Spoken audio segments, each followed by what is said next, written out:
Hello, welcome back बच्चों। मैं सुनील पांडे आप सबको अपने इस चैनल पांडे सर के क्लास में बहुत बहुत स्वागत करता हूं। आज हम लोग पढ़ने जा रहे कक्षा 6 की गणित लेसन 8.1।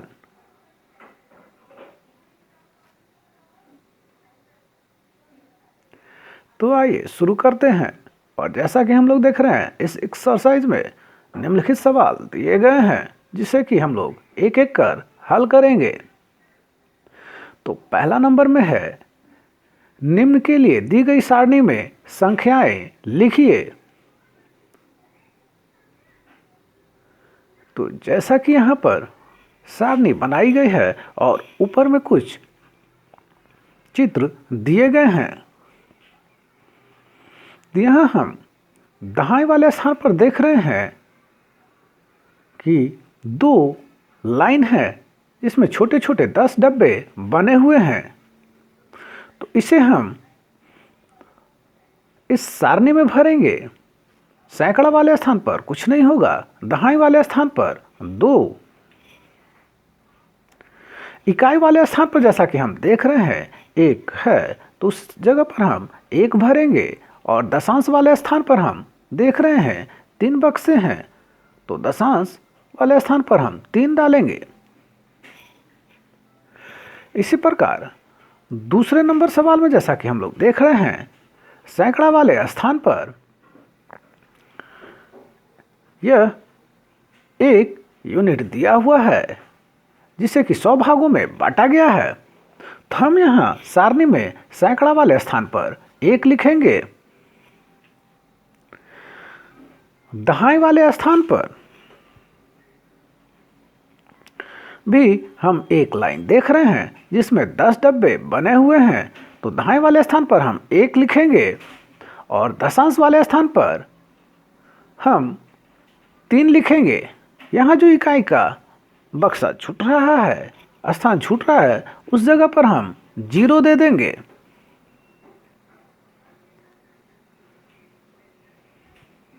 इस प्रकार हमारा यह सारणी पूरा हुआ।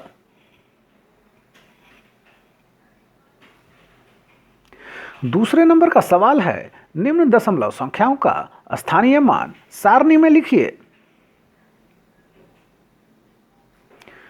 तो यहाँ पर A, B, C, D 4 सवाल दिए गए हैं जिन्हें कि हमें सारणी में उनके स्थानीय मान को भरना है।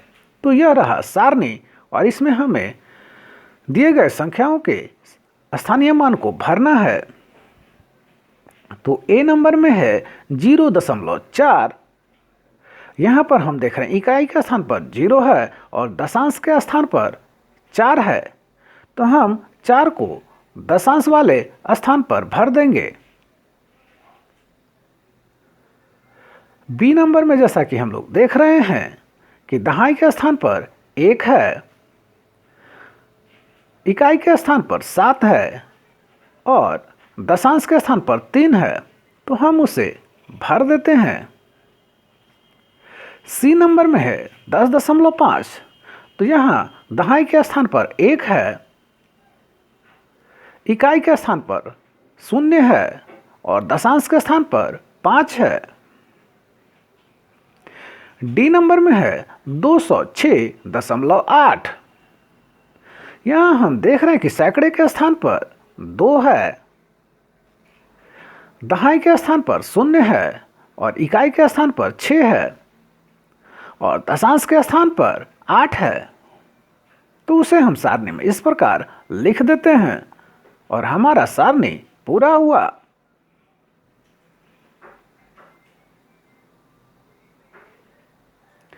तीसरे नंबर पर है, निम्न में से प्रत्येक को दशमलव रूप में लिखिए। तो A नंबर में है 5 दहाई और 7 दशांश। तो 5 दहाई का मतलब हुआ 5 गुना 10 मतलब 50 और 7 दशांश का मतलब हुआ 0.7। इस प्रकार यह संख्या बना 50.7। B नंबर में है 8 दशांश। तो 8 दशांश का मतलब हुआ 0.8। सी नंबर में है 12.3, तो हम वैसे ही लिख देंगे 12.3, क्योंकि यह पहले से ही दशमलव रूप में दिया हुआ है। डी नंबर में है 200 और 2 इकाई, तो 200 तो सैकड़े के स्थान पर 2 लिखेंगे, दहाई के स्थान पर 0 और इकाई के स्थान पर 2 लिखेंगे, और दशमलव के बाद यहां कुछ नहीं दिया हुआ इसलिए 0 कर देंगे। तो यह हुआ 202.0। ई नंबर में है 507.8, तो हम 507.8 लिख देंगे, यह पहले से ही दशमलव रूप में दिया हुआ है शब्दों में। चौथे नंबर का सवाल है, निम्न को दशमलव रूप में व्यक्त कीजिए। तो यहां पर हम देख रहे हैं ए नंबर में 200 जोड़ 60 जोड़ 5 जोड़ 7/10, तो 200 जोड़ 60 जोड़ 5 हुए 265, और 7/10 का मतलब हुआ 0.7। इस प्रकार यह संख्या बना 265.7।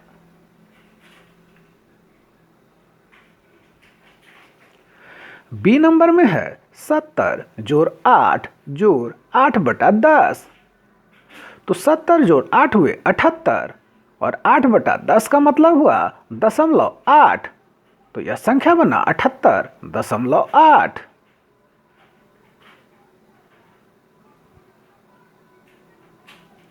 सी नंबर में है 88/10, तो 88/10 को जब हम 10 से भाग देंगे तो यह बनेगा 8.8।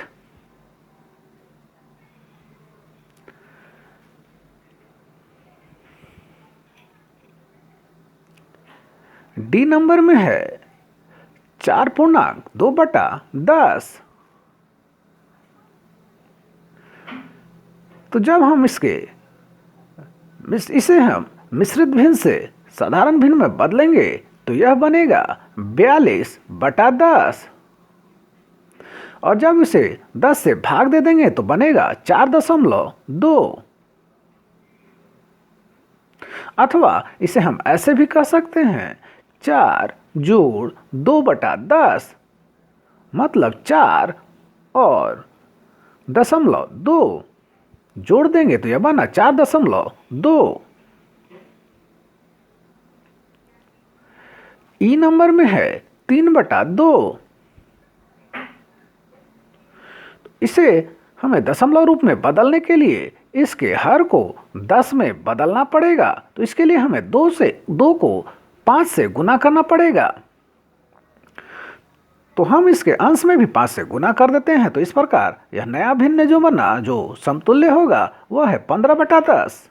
और इस प्रकार जब इससे 15/10 को दशमलव रूप में बदलेंगे तो यह बनेगा 1.5।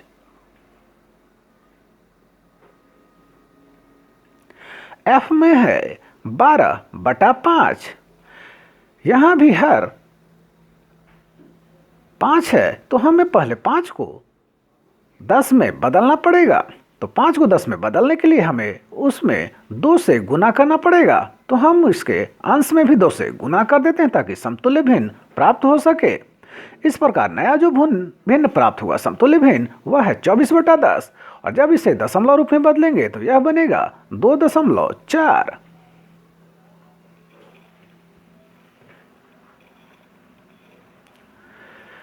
जी नंबर में है 3.3/5, तो इकाई के स्थान पर हम 3 लिख देंगे, और 3/5 को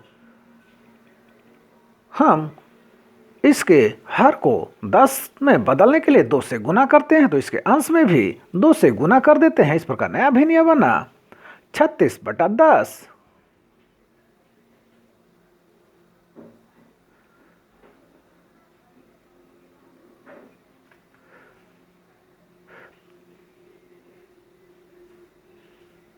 तो तो इस प्रकार जो नया भिन्न हमें प्राप्त हुआ वह हुआ 3.6। यहाँ हमने पहले भिन्न को मिश्रित भिन्न को साधारण भिन्न में बदला। 5 गुना 3 जोड़ 3 तो हुए 18/5। 18/5 में हमने 2 से अंश और हर दोनों में 2 2 से गुना किया ताकि इसका हर 10 में बदल जाए। तब यह जो हमें समतुल्य भिन्न प्राप्त हुआ वह 36/10 हुआ। और 36 को जब हमने 10 से भाग दिया तो यह बना 3.6।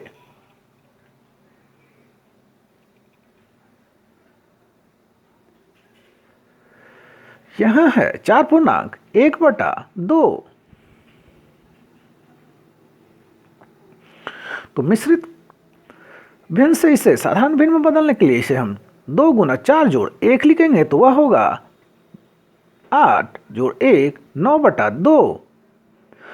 तो यहाँ हर 2 को हमें 10 में बदलने के लिए इसे 5 से गुना करेंगे तो इसके अंश में भी 5 से गुना करेंगे। इस प्रकार समतुल्य भिन्न जो हमें प्राप्त हुआ 9/2 का वह है 45/10। और जब इसे हम दशमलव रूप में व्यक्त करेंगे तो यह होगा 4.5।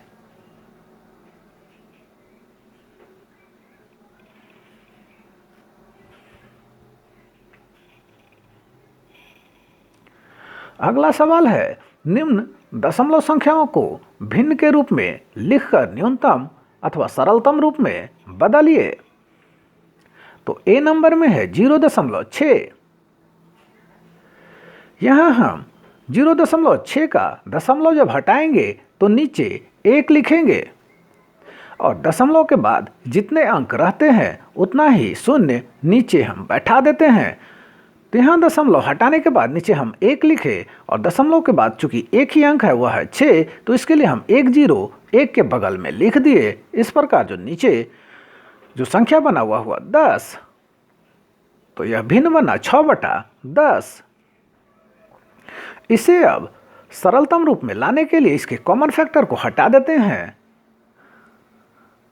तो यह 2 से ऊपर और नीचे भाग लगेगा तो हम इसे भाग दे देते हैं और इस प्रकार जो नया भिन्न हमें प्राप्त हुआ वह हुआ 3/5।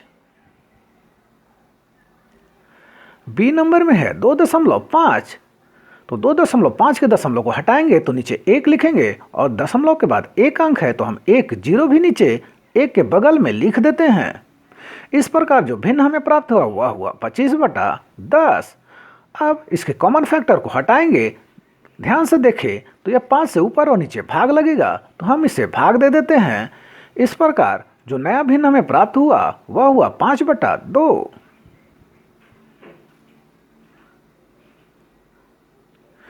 सी नंबर में है 1.0। तो 1.0 के दशमलव को हटाते हैं तो नीचे 1 लिखते हैं और दशमलव के बाद एक अंक है जो कि है 0 तो उसके लिए हम नीचे 1 0 बैठा देते हैं। इस प्रकार भिन्न जो हमें प्राप्त हुआ वह हुआ 10/10 और दोनों ही एक समान है तो यह कट जाएंगे और जो भिन्न हमें प्राप्त हुआ वह हुआ 1। डी नंबर में है 3.8। तो दशमलव को जब हम हटाते हैं तो नीचे 1 लिखे और दशमलव के बाद एक अंक है तो 1 0 1 के बगल में नीचे हम दाहिनी तरफ लिख दिए और इस प्रकार जो भिन्न प्राप्त हुआ वह हुआ 38/10। और इसे जब हम भाग देंगे सरलतम रूप में बदलेंगे तो यह 2 से ऊपर नीचे कटेगा तो हम इसे काट देंगे।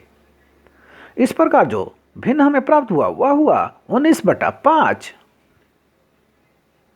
ई नंबर में है 13.7। यहाँ दशमलव जब हटाएंगे तो नीचे 1 लिखे और दशमलव के बाद एक अंक है तो 1 0 1 के दाहिनी तरफ लिख दिया और इस प्रकार जो भिन्न हमें प्राप्त हुआ वह हुआ 137/10। चूंकि यहाँ अंश और हर में कोई भी कॉमन फैक्टर नहीं है तो हम इसे वैसे ही लिख देते हैं। अगला जो सवाल है एफ नंबर का वह है 21.2। तो यहाँ भी दशमलव को हटाते हैं और नीचे 1 लिखते हैं और दशमलव के बाद ऊपर एक अंक है तो हम नीचे 1 0 1 के दाहिनी तरफ लिख देते हैं। इस प्रकार जो संख्या में प्राप्त हुआ वह हुआ 212/10। अब इसके जो कॉमन फैक्टर है वो हटा देते हैं। ध्यान से देखें तो यह 2 से ऊपर और नीचे कटेगा, हम उसे काट देते हैं और इस प्रकार जो संख्या बचा उसे हम लिख देते हैं, वह हुआ 106/5। जी नंबर में है 6.4। यहाँ भी दशमलव हटाएंगे तो नीचे 1 लिखेंगे और दशमलव के बाद एक अंक है तो 1 0, 1 के दाहिनी तरफ नीचे लिख देते हैं और ऊपर नीचे जो संख्या है उसके कॉमन फैक्टर को हटा देते हैं। ध्यान से देखें तो यह 2 से कटेगा तो हम इसे काट देते हैं और इस प्रकार जो नया भिन्न हमें प्राप्त हुआ वह हुआ 32/5।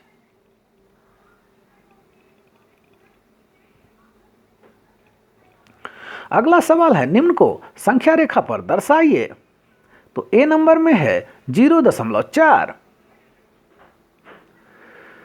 तो 0.4 को संख्या रेखा पर दिखाने के लिए हमें एक इकाई लेते हैं, उसे 10 भागों में बांट देते हैं। उसके बाद जो 10 भाग में हमने बांटा उसमें हम लिखेंगे 0.1, 0.2, 0.3, 0.4, 0.5, 0.6, 0.7, 0.8 और 0.9 और उसके बाद यह 1 हो जाएगा। यहाँ जो हम 0.4 को देख रहे हैं उसे घेर देंगे, यही संख्या रेखा पर 0.4 है जिसे कि हमें दर्शाना है। बी नंबर में है 2.8। तो संख्या रेखा पर दर्शाने के लिए ध्यान से देखें तो यह 2.8 है, मतलब यह 2 और 3 के बीच में यह संख्या पड़ेगा। तो सबसे पहले हम संख्या रेखा पर 3 इकाई लेते हैं और 3 इकाई में पहले 2 इकाई को छोड़ देते हैं और तीसरे इकाई को 10 भागों में बांट देते हैं। 10 भाग में बांटने के बाद उसमें जो संख्या हम देंगे 2.1 से लेकर के 2.9 तक देंगे और इसमें जो 2.8 दिखाई दे रहा है वही 2.8 संख्या रेखा पर हमें प्राप्त हुआ। सी नंबर में है 1.2। यह संख्या रेखा पर 1 और 2 के बीच में पड़ेगा। तो सबसे पहले हम संख्या रेखा को 2 इकाई में बांट लेते हैं। इसमें पहले इकाई को हम छोड़ देते हैं और दूसरे इकाई को 10 बराबर भागों में बांट देते हैं और उसके बीच हम लिखेंगे 1.1, 1.2, 1.3, 1.4 से लेकर के 1.9 तक लिखेंगे और 10वें नंबर पर वह 2 हो जाएगा। इस प्रकार विभाजित करने के बाद 1.2 जहां हमें दिखाई दे रहा है उसे हम घेर देंगे, वही संख्या रेखा पर 1.2 दर्शाया गया है। डी नंबर में है 2.6। तो 2.6 संख्या रेखा पर 2 और 3 के बीच में पड़ेगा। तो सबसे पहले हम संख्या रेखा को, चूंकि यह 2 और 3 के बीच पड़ेगा तो हम संख्या रेखा को 3 बराबर भागों में बांट लेते हैं, उस पर नंबर दे देते हैं और चूंकि यह 2.6 है, मतलब 2 के बाद पड़ेगा तो पहले 2 इकाई को छोड़ देते हैं और तीसरे इकाई को 10 बराबर भागों में बांट देते हैं और उस पर अंक बैठाते हैं 2.1 से लेकर के 2.9 तक और इसमें जो 2.6 हमें दिखाई दे रहा है उसे घेर देते हैं। यही संख्या रेखा पर 2.6 हमें प्राप्त हुआ।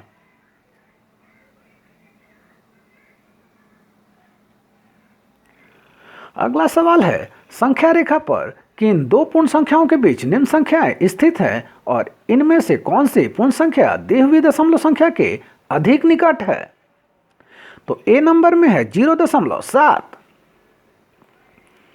तो जैसा कि यहां संख्या रेखा पर हम देख रहे हैं यह 0 से 10 तक दर्शाया गया है, तो 0.7 0 और 1 के बीच में होगा, जैसा कि यहां हम दिखा रहे हैं। और ध्यान से अगर आप देखेंगे तो यह 1 के काफी नजदीक है, तो इसे हम लिख देंगे 0.7 0 और 1 के बीच में है और यह 1 के अधिक निकट है।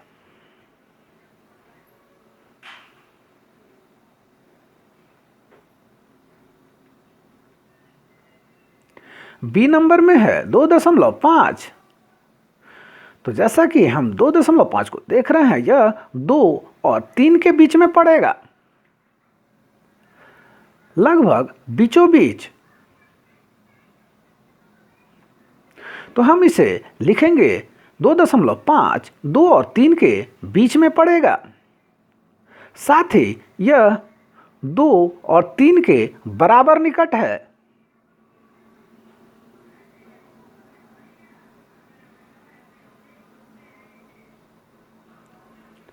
6.3 सी नंबर पर है, तो 6.3 6 और 7 के बीच में पड़ेगा। ध्यान से आप देखें तो आप कह सकते हैं कि 6.3 6 और 7 के बीच में पड़ेगा, साथ ही यह 6 के अधिक निकट है, जबकि यह 7 से दूर है। डी नंबर में है 5.0। तो 5 जो है यह संख्या रेखा पर बिल्कुल 5 पर ही पड़ेगा, वह उससे न ही दूर न ही नजदीक, बल्कि बिल्कुल ठीक ऊपर पर होगा। साथ ही यह 5 के निकट या दूर नहीं कहेंगे, दूसरा जवाब भी इसका 5 पर ही होगा।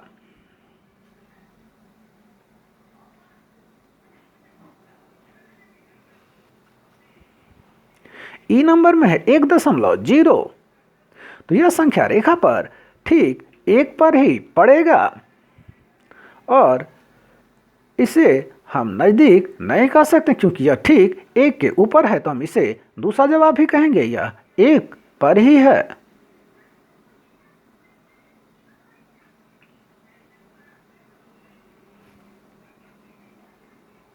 एफ नंबर में है 6.1।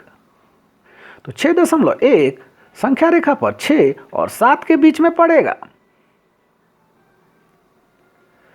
तो पहला जवाब हुआ 6 और 7 के बीच में 6.1 होएगा, साथ ही यह 6 के अधिक निकट है।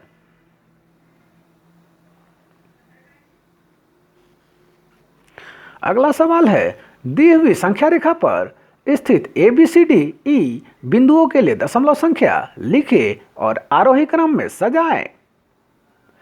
तो यहां आप ध्यान से देखिए, संख्या रेखा पर A 0 और 1 के बीच में है, और 0 और 1 के बीच में इसे 10 भागों में बांटा गया है, जिसमें कि यह 9वें नंबर पर है, तो हम A के लिए लिखेंगे 0.9। वहीं B जो है संख्या रेखा पर 1 और 2 के बीच में है, चौथे नंबर पर, तो इसके लिए हम लिखेंगे 1.4। C नंबर संख्या रेखा के पर 2 और 3 के बीच में है, मतलब 2 के बाद और 3 से पहले, तो 2 के बाद मतलब 2 दशमलव दूसरे स्थान पर है, तो 2.2। डी नंबर भी संख्या रेखा पर 2 और 3 के बीच में है, मतलब 2 के बाद तो 2 दशमलव और 9वें स्थान पर है, तो 9 2.9। ई नंबर जो है वह संख्या रेखा पर 3 और 4 के बीच में है, तो यह कहलाएगा 3.5वें स्थान पर है, तो 5 3.5। और जब हम इसे आरोही क्रम में सजाएंगे तो A से बड़ा है B, और B से बड़ा है C, और C से बड़ा है D, और D से बड़ा है E। यही आरोही क्रम हुआ, छोटे से बड़ा।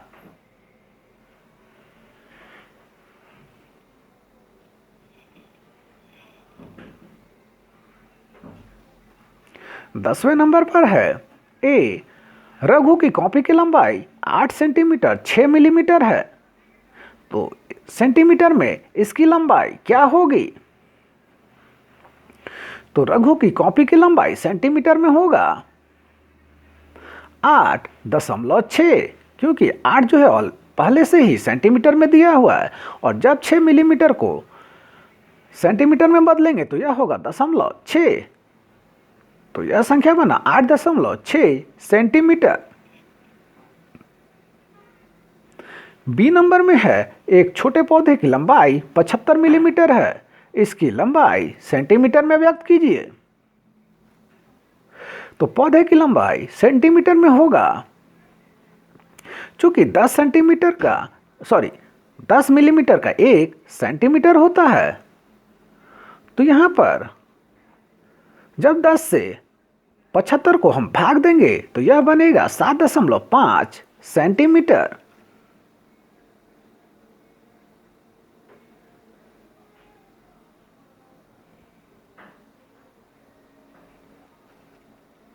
तो आप सबको हमारा प्रयास कैसा लगा हमें जरूर कमेंट कर बताएं। हमारे इस चैनल पांडे सर की क्लास को जरूर सब्सक्राइब करें और बेल बटन को दबाएं ताकि आने वाले वीडियो का नोटिफिकेशन आपको मिलता रहे। दूसरों के साथ इसे शेयर करें और हाँ, लाइक करना तो बिल्कुल ना भूलें। आपका लाइक करना ही हमारी मेहनत का फल है। धन्यवाद। Thank you.